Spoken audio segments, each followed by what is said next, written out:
Designated pastor, and it's my privilege to welcome you today and to introduce these two gentlemen who need no introduction.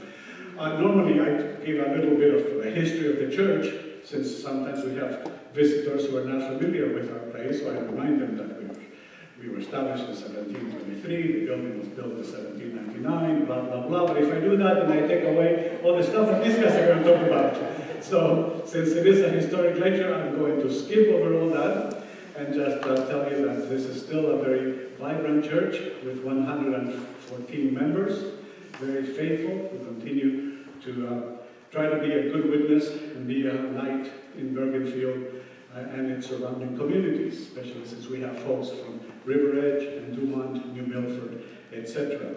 As on your way out, if you have not picked up one of these, I gave some of these to you on the way in, but in the last page, you have all the events that are happening in November. And we hope that you will join us next Sunday evening for an ecumenical Thanksgiving service here, as all the churches in the area will join us for, as part of our 300th anniversary, we are hosting the ecumenical service. And then today we have this lecture, and then on December 8th, we have our final organ concert in our organ concert series with our past music director, Philip Lamb, returning. And meanwhile, throughout the month of November, there is a wonderful exhibit at the library where you can see pictures and other important information about South Presbyterian Church for 300 years. So apparently these two guys here, these two doctors, John and David, grew up in this town. And they have some wonderful memories, and they are history buffs, and they know all about things that you might be interested in. So they're going to talk to us for a while. They have a beautiful presentation. They will be happy to answer questions. If you think you have a question that interests other people more than you, then you can ask it here. If it's just you, talk to them during our reception across the street in the church house, the Heritage Hall, just catty corner. We have some wonderful refreshments prepared for you. Meanwhile, why don't we put our hands together and welcome Dr. David and John.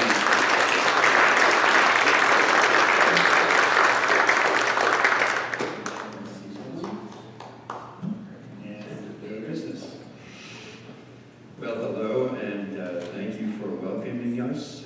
John and I have wonderful memories of being in this church on many, many Sundays as we were growing up. And I have to say that if we didn't show up on Sunday, something terrible would happen.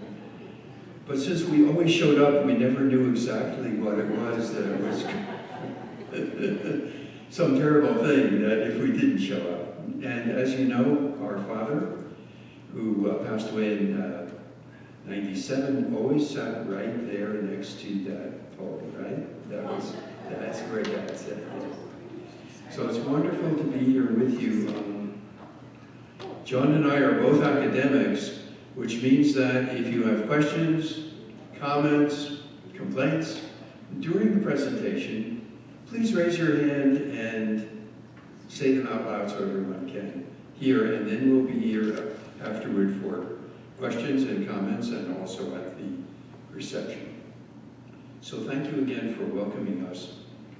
We're going to talk about the Huguenot heritage of South Church. As I'll mention later, most of the original members of the church were members of the founding Huguenot family here in this area. That family was the family of David Demarest, whose name was Demarest, but the Dutch couldn't pronounce Demarest, so they made up a name which is a completely artificial name, which is Demarest. And his wife was Marie Sohier. So I'd like to start now and start with the first slide, which is the French burial ground. That's just west of River Road in New Milford, and it's only a mile from where we're sitting right now.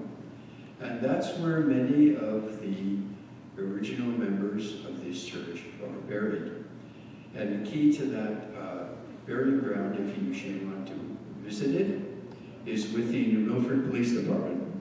So you go to the police department, they give you the key, and you can have a look at the New Milford, the French burial ground. And I want to say that because of that, and for something else I'll mention in a moment, the French Huguenots were here right where we are now. These people walked around on this whole area here. They watered their horses in what was not yet Cooper Pond. And I wanted to say also that even though the original family was David Demarest and Marie Sohier, if any of you have in your ancestry one of the original Dutch settlers like Panta or Van Zoon or Underdonk, because these farmers intermarried in this small community, all of you with those Dutch ancestors have also some Huguenot ancestry in your line, because the Demarests intermarried with other Dutch people here. So we're going to talk about the Huguenot role, first of all about the Huguenots, and then the formation of this church. Let's see. Is this the right one? Yes. Now usually I don't read from slides, but I like to read from this slide. This was a memory of David D. Demarest, who was a leading light in the Reformed Church in the 19th century. And he was the person who first popularized the phrase, the Huguenots on the Hackensack. Those of you who are Demarest descendants will know that essay. How often have I passed this spot in my boyhood? And that's the French burial ground. And yet, to my shame be it said, I did not know until long after I had reached manhood why this was called the French burial ground. Not a few of the descendants of the men and women buried there pass every day, ignorant even of the fact that they had French ancestors. And that's true, and later in that essay, David Demarest says that the Demarests at that time, and he was a boy in the 1820s, so it was only 100 years after the formation of this church. He said the Demarests all thought they were pure Dutch stock. They'd completely forgotten the French Huguenots who actually started this church.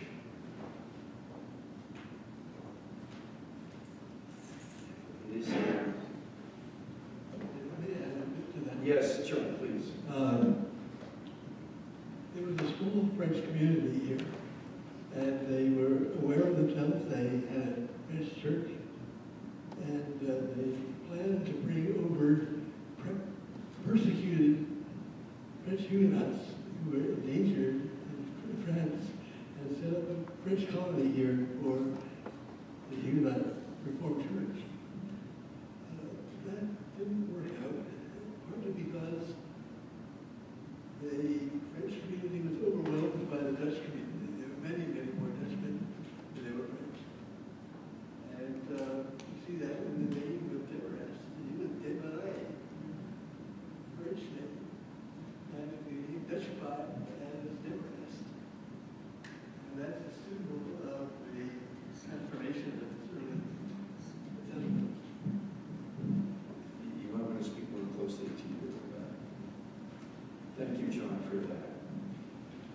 Now, going to the religious heritage, in the western part of Europe, there were three main Christian groups, of course, the Catholics, the Lutherans, and the Calvinists, and we are descendants of the Calvinists.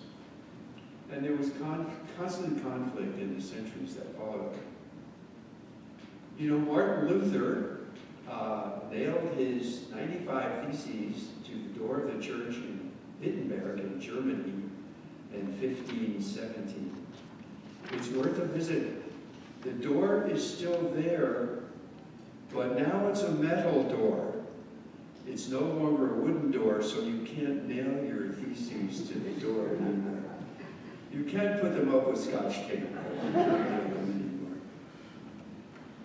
And then one of his contemporaries was John Calvin. That's his French name, Jehan Cauvin. John Knox in Scotland, who was the leading founder of Presbyterianism in the Calvinist tradition. So John Knox is the guy who really was the forefather of the kind of church that we have here. And then the Dutch Reformed Church, which was this church for many years from 1723. Early in the 19th century, there was a tremendous theological war between various elements of the Dutch Reformed Church. And this church broke away and became part of a small church called the True Dutch Reformed Church. But that church disappeared, and then along came the Presbyterians, and now we're a Presbyterian church for a long time. But we were Dutch to start with. And as you know, the words over the main door are actually Dutch when the building was built in 1799. Now, as far as the Huguenots go,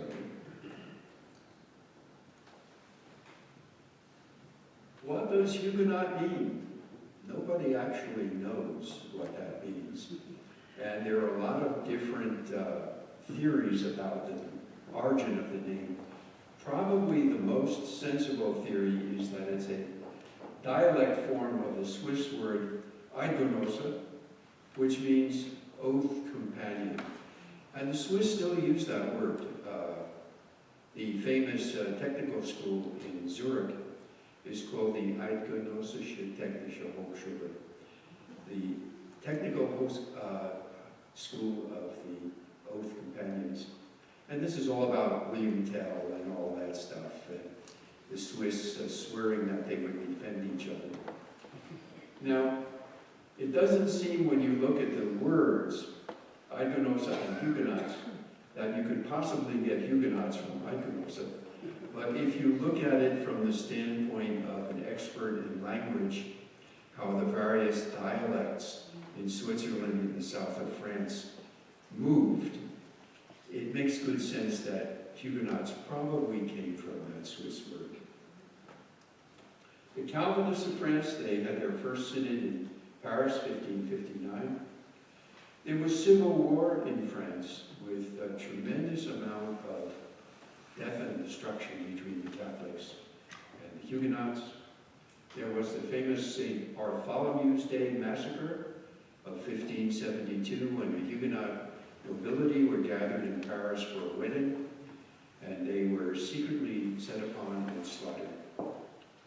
And then finally there was the Edict of Nantes, 1598, which gave the Huguenots a measure of toleration in France, but not full freedom for their religion. Now the second slide on that. There was further persecution, forced conversions, and the end of Huguenot power was the fall of the seaport on the west of La Rochelle. And that's why we have a town in New York State called New Rochelle, because the Huguenots moved from Rochelle to New Rochelle in New York State. Now, they moved to other countries. David Demarest moved to Mannheim in Germany to help rebuild the city after the 30 Years' War. They were literate, and why were they literate? Because the Bible was translated into Dutch. And if you were a Calvinist, if you were a Huguenot, you had to be able to read the Bible, whereas if you were Catholic, the Bible was in Latin, and you didn't have to bother reading it. So these people were literate, skilled craftsmen. They were welcomed in many cities, such as Berlin, which was about 30% Huguenot in 1700. So French was widely spoken there, and then they took up German, the adoption of new languages. The last thing of interest to Huguenots here was the revocation of the Edict of Nantes in 1685. This took away all of the protections that the Huguenots had in France.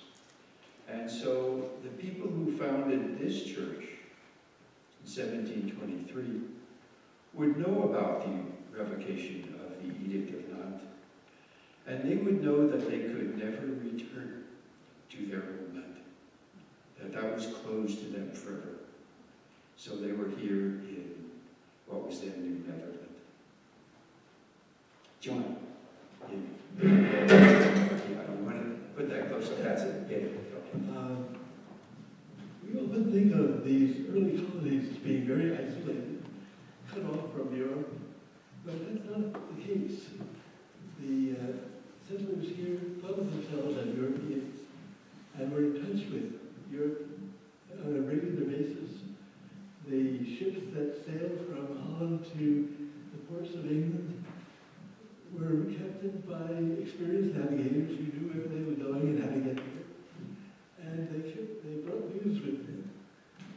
And the town of New Rochelle, which we all are familiar with, was established as a Huguenot refuge to escape persecution in France. And that kind of communication and cooperation was typical at the time, and they were not isolated in the Howard wilderness. Thank you.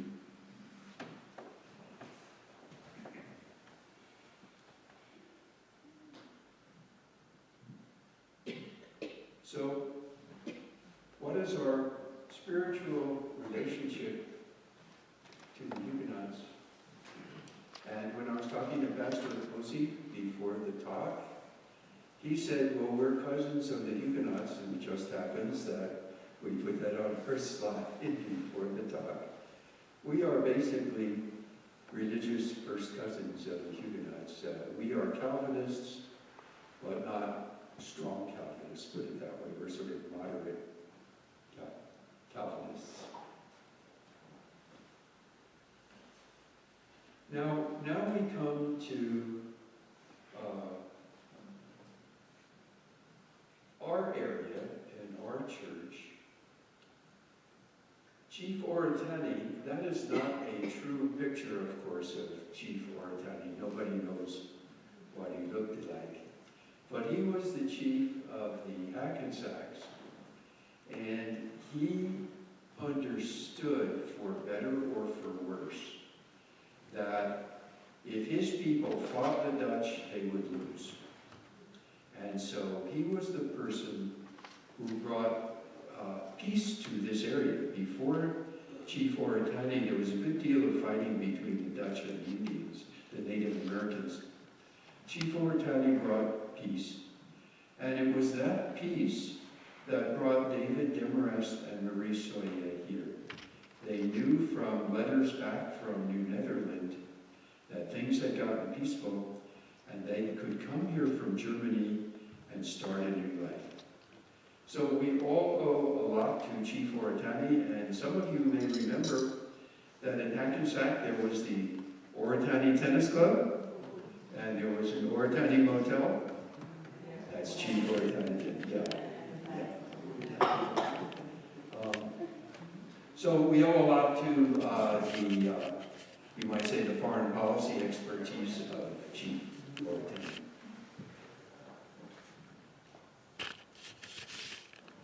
Now, I wanted to give you a timeline for David Demarest and Marie Sohier. We don't know when they were born, but they were born about 1620. And Demarest was probably born in the town of Beauchamp in Picardy. Sohier's birthplace was uncertain. Her father was from a town in the Belgian area. John and I have actually been to Beauchamp in France.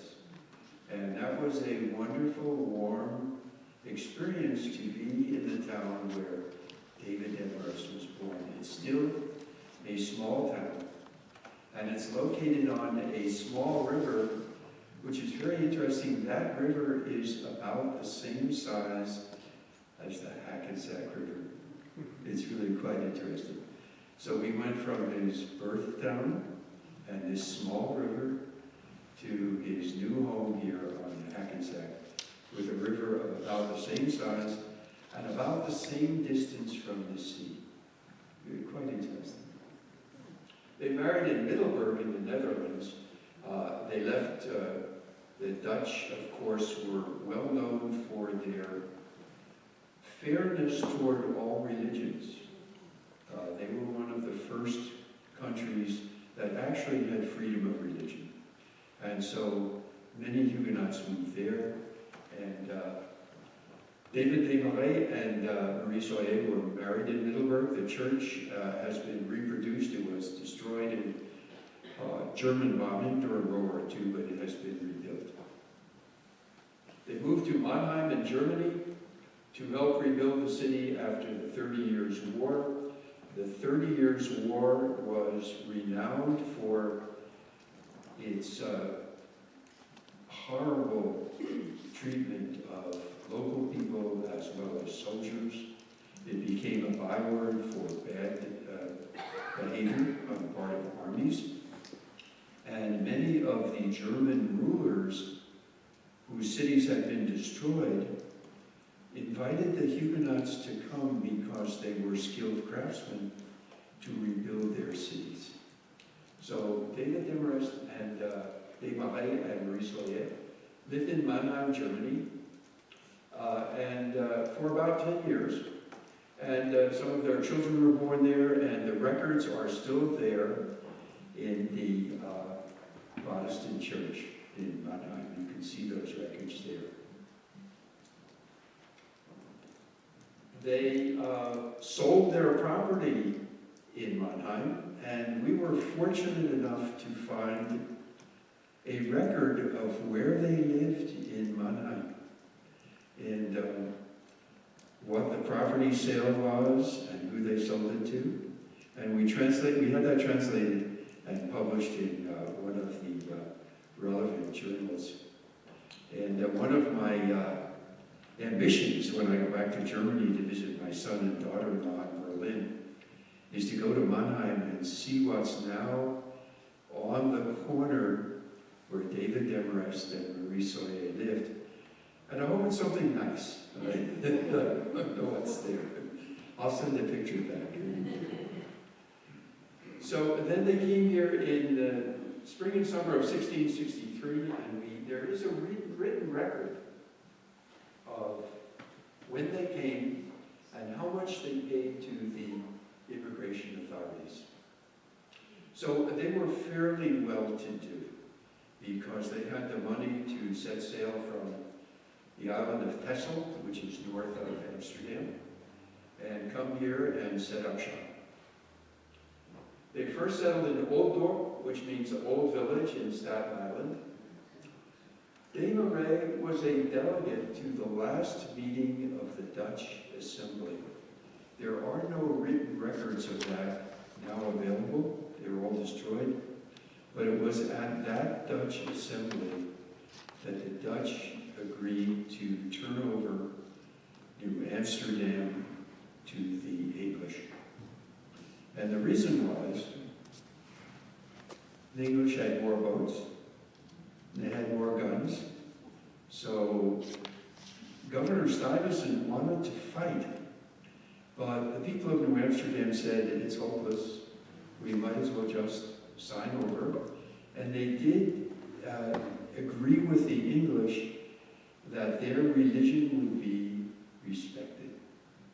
So that the fact that this church was built as a Dutch church was because the English kept to their word and permitted all of the different religions to be used. Yes. Heading to new parts of the Hudson River and stayed in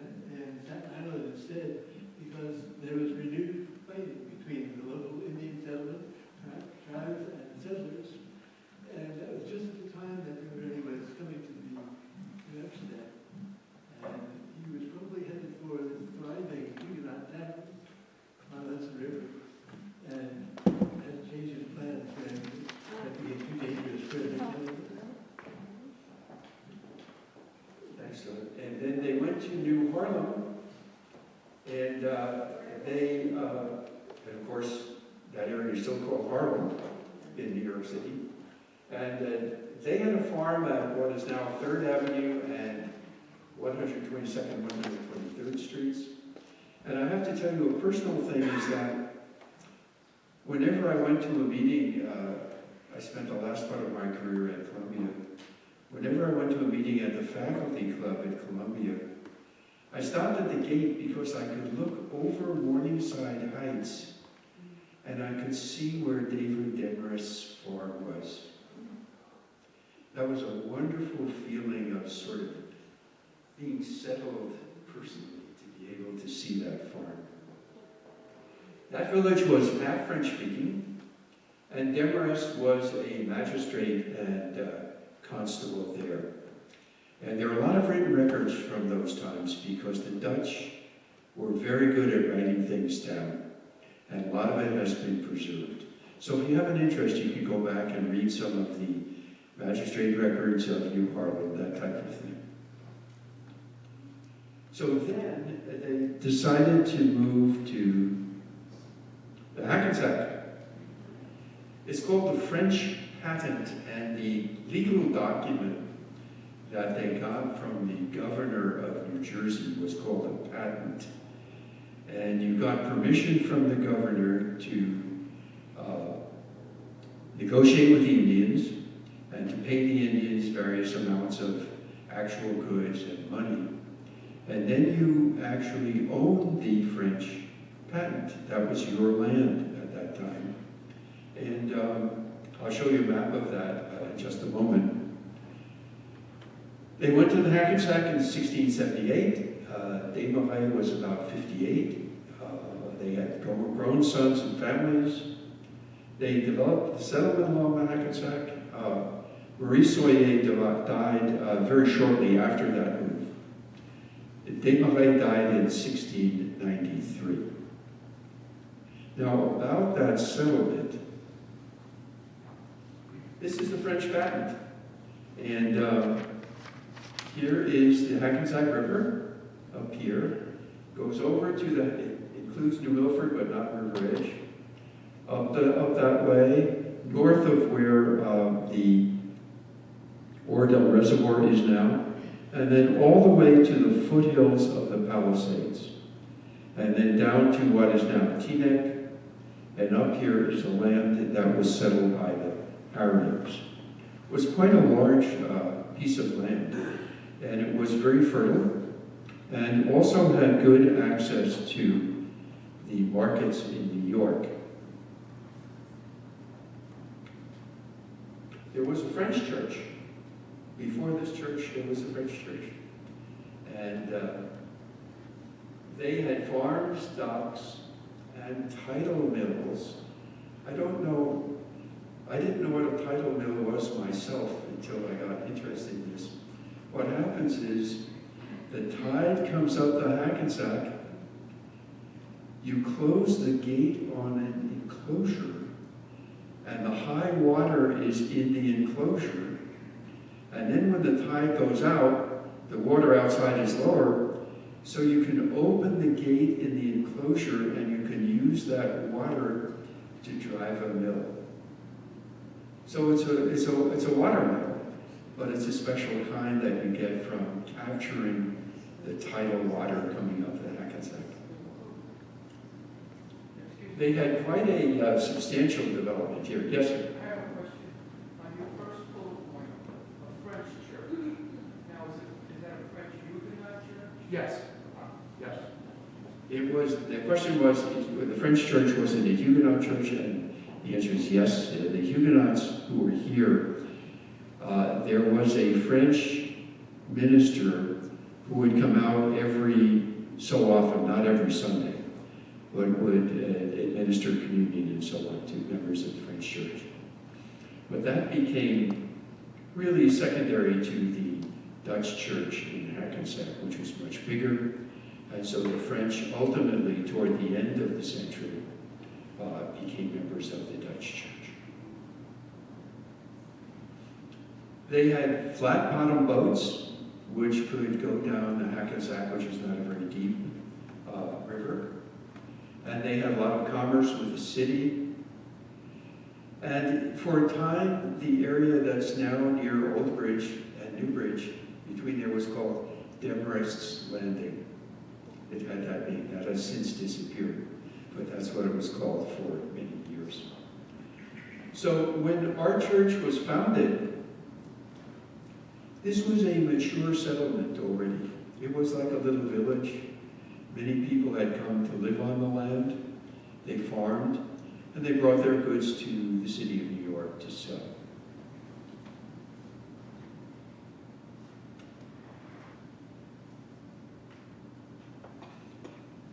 This is a quote from a document written in English at the time. "The markets of this city of New York are chiefly supplied by the country people," that's us, "with provisions and victuals by water carriage," that's the Hackensack River, "from the neighboring counties and colonies." And John and I, an earlier book that we did, we had a drawing made of what was called a periagua. It's a flat-bottom boat, and that thing on the side is not an oar. It's a substitute for a keel to keep the boat stable in the water, because you couldn't have a regular keel because the Hackensack was not very deep. So David Demarest and the other founders of our church they grew things, they hunted, they loaded them into these little periaguas and brought them down to the markets in New York City, which were held on designated days. And they became quite prosperous from doing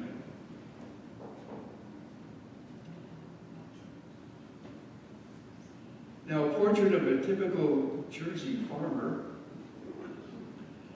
Now, I don't know if anyone during the promenade dressed like that. I think maybe we should have another promenade and everyone should come dressed as Dutch. These were the origins of what some of the men may know from their childhood, were what we call the knickers. They were short pants and you had long socks. That's the origin of those. So it was a farming and commercial society. Was the Dutch Reformed Church. Now, my father would not have liked this, but they drank beer more or less continuously. And the reason was that the water was all fouled by animals and what have you, so that beer was the healthier drink, actually. And in the church, where is Pastor? He's sitting back there. I don't know if you do this, but in the church in New Harlem, when they inaugurated new elders and deacons, they laid on a barrel of beer so that everyone could rejoice in God's blessing. Do you do that here, Pastor Ozzy? I don't know.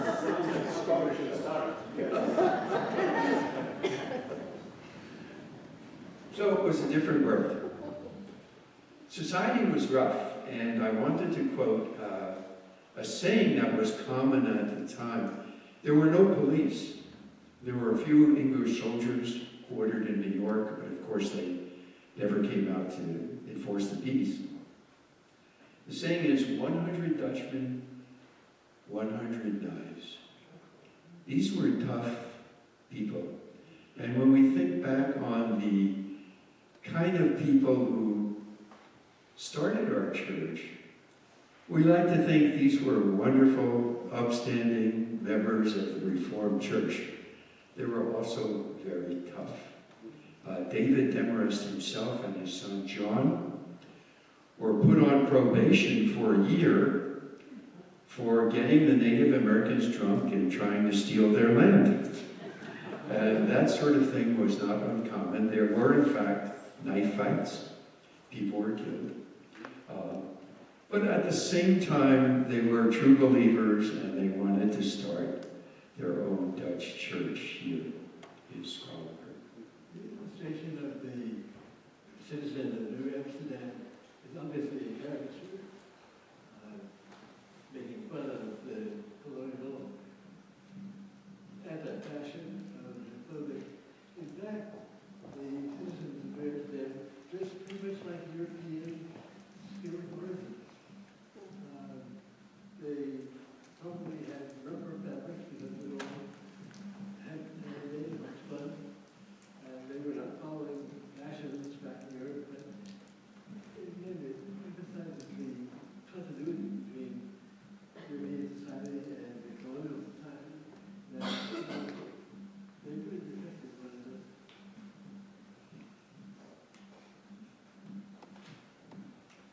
One other thing about the Dutch, that the most common business in the city of New Amsterdam was a tavern. That was the most popular business. Okay, so these are our Dutch ancestors.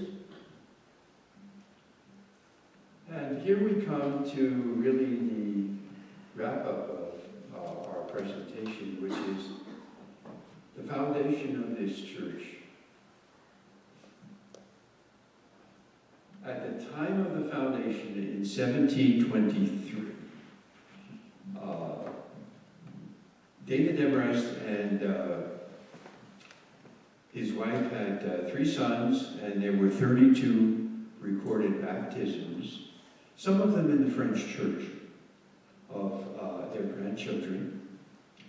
The French church merged with the Hackensack Dutch church in the 1790s, and at the start of this church in 1723, one of their sons and perhaps 10 or 12 of their grandchildren were alive for the founding of this church, so that these people would have been speaking French as well as Dutch when the church was founded. And Adrian Leiby,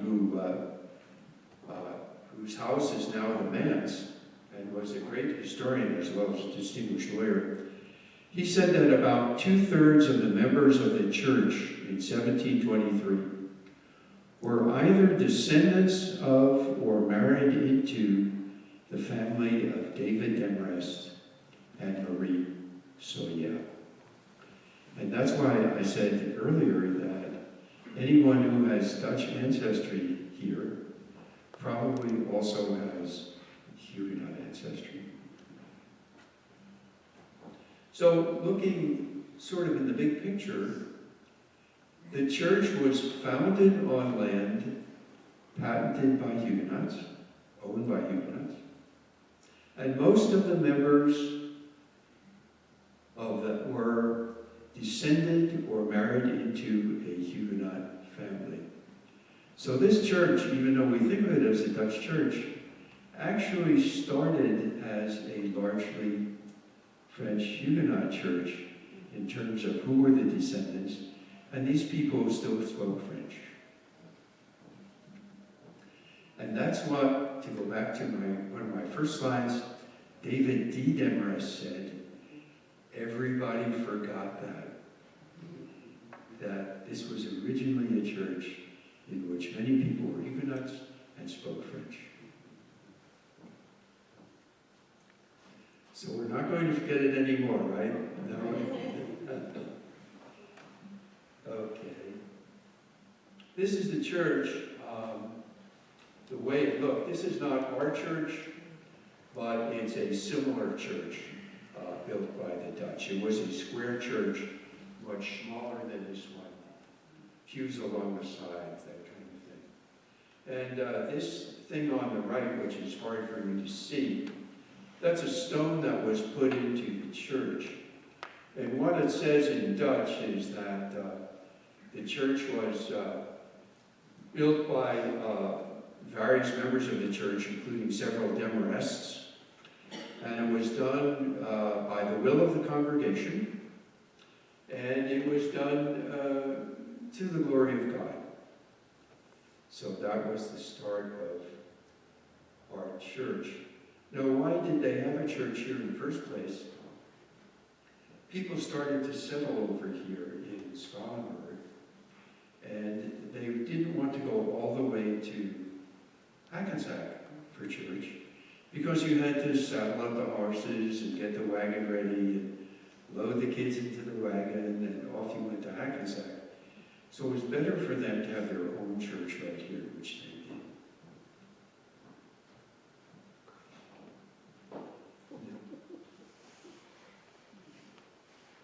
The Sunday schedule. It was a whole day at the Dutch Reformed Church, because it wasn't worth saddling up the horses and getting in the wagon and put the kids in the wagon just to hear. How long are your sermons now? 20 minutes?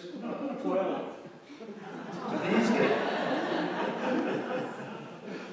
These ministers, they had leather lungs. They would just go on for hours talking about the gospel and the Heidelberg Catechism and everything else.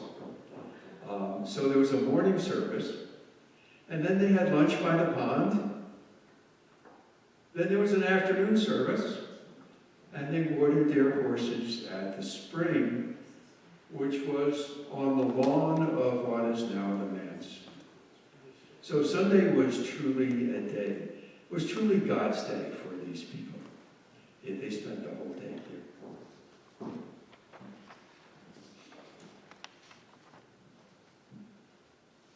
Now, I want to say a word about the French language, which disappeared fairly quickly after the start of our church. The David Demarest language was not what we call French, actually. It was the Picard dialect of France. And Picard, as a language, is still recognized by the European community as a regional language which deserves protection. And one of my ambitions is to go to Picardy again and find someone who's an expert in the Picard language and get them to read one of David Demarest's wills in the Picard language. I would love to do that. So with Dutch, the common language, Demarest and Sohier's descendants used French for many years, and their grandchildren would have spoken it. And John and I found in our earlier research that another David Demarest, there's a lot of David Demarest, there's me, and that's where I got my first name, David.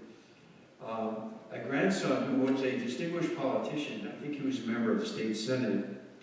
He had a visit from the great Lutheran minister Muhlenberg, after which Muhlenberg College in Pennsylvania is named. And he afterwards showed Muhlenberg a French book of martyrs which he used in his devotions. So here's a guy in 1751 who was still using the French language of his ancestors. And then John and I wanted to mention that in later records, some French names have changed to Dutch or English names. And so they're lost to the casual observer. We don't think of them as French names. But of course, Demarest, which is an artificial name, was Demarest. Sohier became Sawyer. Delanois became Delano, which was the middle name of President Franklin Delano Roosevelt. And there are many other examples too. So some of the names that you know in the congregation and in Bergenfield actually started out as French names and became something else. Now then, one of the things about that is looking at documents from the period, they are written in English or Dutch or French, and they're hard to read. One of the reasons they're hard to read is the spelling is a little bit. Spelling is sort of as you wish. And I also saw a list of 22 ways to spell Demarest. Some of them are pretty fanciful, but they exist on documents. And you look at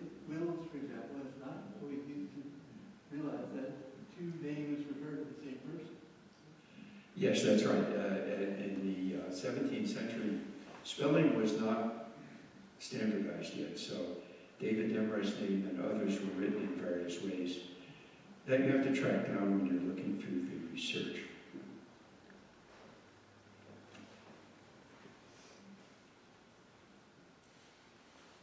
So then, just to take us up to the present, this is something that John and I found in research for the book we did on the legacy of David Demarest. This was a Sunday school class in 1917. The superintendent, Harry Bogert, a Dutch name. The secretary was Thomas Demarest. The teacher was Barbara Demarest. And many of the students in the list were either named Demarest or were cousins of the Demarests. So up until the time of World War I, this area still had a very large number of people named Demarest. And it was only after that, as society became mobile, that the Demarests spread out all over the country, as did other families. Now, just I wanted to look at the back one. Yeah, South Church today. I like to say honoring our heritage and looking to the future. And that signature at the bottom of the slide takes us back to before the founding of our church. That's David Demarest's actual signature. How do we know it's his actual signature? That signature is on the will that he wrote in Mannheim in Germany. And it's the same signature that he wrote on a will that he made in New Harlem. So unless he brought the same accountant with him, that has to be his signature. We put that in the front of the book we did on David Demarest. Now, I wanted to say one more thing about... Can you spell the name? Can you spell the letters there in his left? I can see David. Yeah. But I can't make out. See, that first letter looks like a backward 3, that's a D, E, S, and then Marie. So that's how he wrote his name, Demarest. Marais is a word that, depending on the way you look at it, it can mean swamp or small, this small body of water. I like to think of it as sort of estuarian area with a lot of animals and trees and stuff. It's more ecologically, it's nicer to call it that than a swamp, but that's what the meaning of that is. There are a lot of people in northern France who still have a name like Demarest, and some have moved into the Netherlands. So that's the story of our church and the forgotten Huguenots who started it. And if there are questions or comments, yeah, there are a couple. Let me get to you first. Yes. I have a question. Over in New Milford, by the Bank of America, right next door, there's a French cemetery. Yes, I mentioned that. You probably weren't here at the start. Correct. Yeah, it's there. Yeah. It was quite, at the time, a little disrespectful, but they did a lot of Halloween and they would tell stories in front of the cemetery to, when we were kids in school. I went to St. Joe's Ordo, but when I was a kid growing up in New Milford, that was one of the cemeteries you don't go on because then the French soldiers would appear. And that was really That's amazing. I don't know. Did you hear that over there, that when you were kids in New Milford, you didn't go to the French cemetery because the French soldiers would appear and kill you? Obviously, you didn't go there when you were a child. We went trick or treat. That was really cool. Thank you. I didn't. It's well managed, it's really well managed from the town, so, anyway, a little history of my life. Now that you spoke, I've always wondered, how did they get there, and now I am. Yeah, well, and I have to say that I have visited the cemetery myself, and the New Milford police are very happy to give you the key. You just go to police headquarters and get the key from them. Is it a skeleton key? Is it a skeleton key? I'm still going to take a question from you. I can't help it. I have a couple of questions. Sure, go ahead. In the comments. Why don't we use the mic so Sure. I can hear?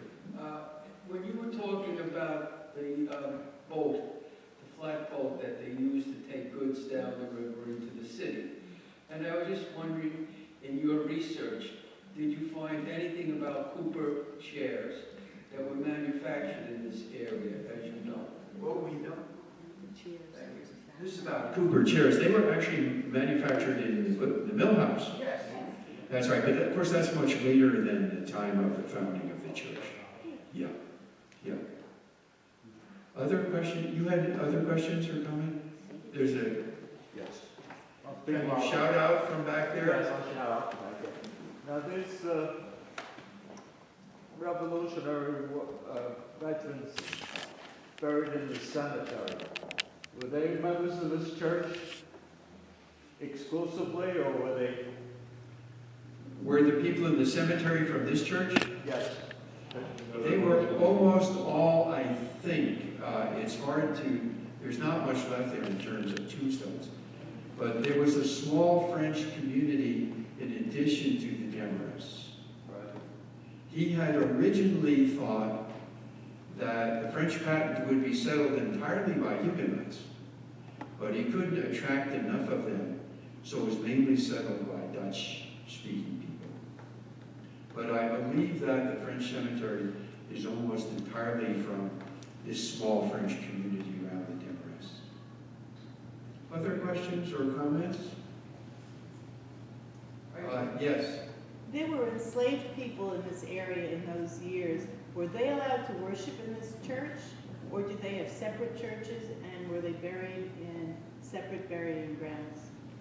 Could someone repeat that? Yes, there were some enslaved people in those days who were Yes. allowed to worship in this church and were also buried in the cemetery. Enslaved people. Yeah, I'm glad you asked that question. As I mentioned, the 100 Dutchmen, 100 knives, these were tough people. And most of them had slaves. And what I found in my research on my book for David D. Demarest, he's the guy who wrote the Huguenots on the Hackensack, the first essay. He said, now this will be entirely politically incorrect, when they had communion, first the old men came up, then the younger men came up, then the women came up, and after that, the slaves could come up. So there were 4 groups of people who took communion. And David Demarest said that in his memoirs, that the education, both secular and religious, of the slaves was sadly neglected. They weren't treated quite as badly as slaves in the South, of course, because this was not a plantation area. They were mainly helping with farming and with construction and household things. But still, it was a terrible thing. And New Jersey was the last northern state to fully abolish slavery. And that was, unbelievably, in 1844. very sad. Yes, If I may, when I served at 6 Mile Run Reformed Church, 6 miles south of the river in New Brunswick, the church also followed the same pattern with a balcony. And the history of that church was that the balcony was so that the slaves could sit up there, and the Germans. Those Dutch hated the Germans. But in her research of some old documents here, Laura Shade has found that there were occasions where the children of slaves were baptized in this church. yeah. Oh, there's a question way over there, so I'm going to have someone repeat it for me here.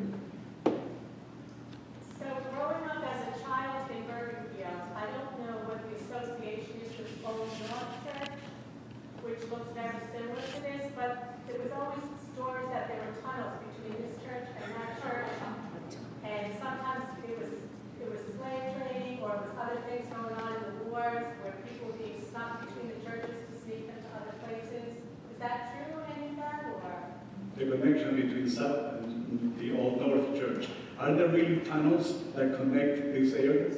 And there was Well, that's an excellent question, because the reason that there's a North Church, as well as a South Church, both of those churches started with our church, the Skollenberg Church, but there were terrible, terrible differences in what we would now think of as irrelevant and minor theological distinctions.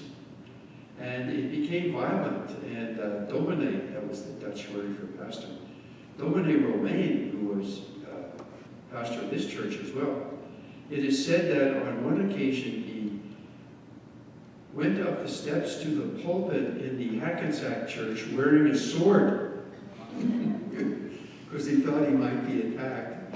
And one group would lock the doors of the church so the other group couldn't come in. So one group was in having a service, the other group was pounding on the doors. It was, from our perspective, it's almost impossible to think of these tiny religious differences, causing all of this violence. And so the result is that one group started the North Church, this group started the South Church, this building here. This is 1799. The North Church is 1801. And it is said that their steeple is higher than our steeple. I don't know if that's true. Fortunately, we don't have that. Yeah. Any other comments or questions? Or we can, yes, sir. We can also talk at the reception. Yes, sir. I just want to provide a little more information about slavery. The museum was involved with restoring the African American Cemetery, which is on Cedar Street on the other side of town. And it's my understanding that the pastor Jackson, when the church ceased operating around the 1920s, so in that period of time, he was buried here at this church. And I also understand that a large amount of the congregation came over here to worship.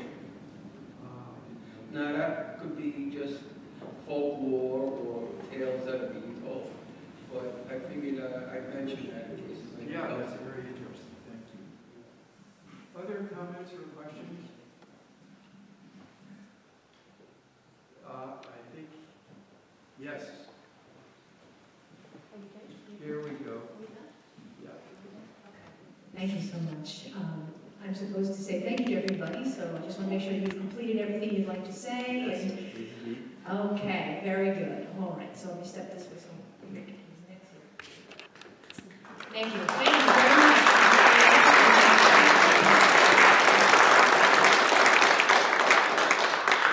What a lecture, and the history that we're just so full of here at South Church. This has been some year of 300 years of celebration, and we are honored to have you both here. We know you had a little scheduling problem back in July. It was about a bazillion degrees, and so we rescheduled. This was a much nicer day. Much nicer day, that's for sure. Absolutely. We're honored to have hosted this. We hope you've all enjoyed it as much as I have. And we look forward to greeting you again across the street where we have a small reception of coffee and cake and some tea. And the ladies come across to get ready for you. We hope that if you have more interest about South Church, you'll go over to the Bergenfield Library until November 30th. We have a lot of things on display there. You can go and take a look at that. And then our last thing for the year will be our organ concert on December 8th. All of these things are free and open to the public. So thank you for joining us today, and go enjoy across the street if you would like to. Thank you, gentlemen.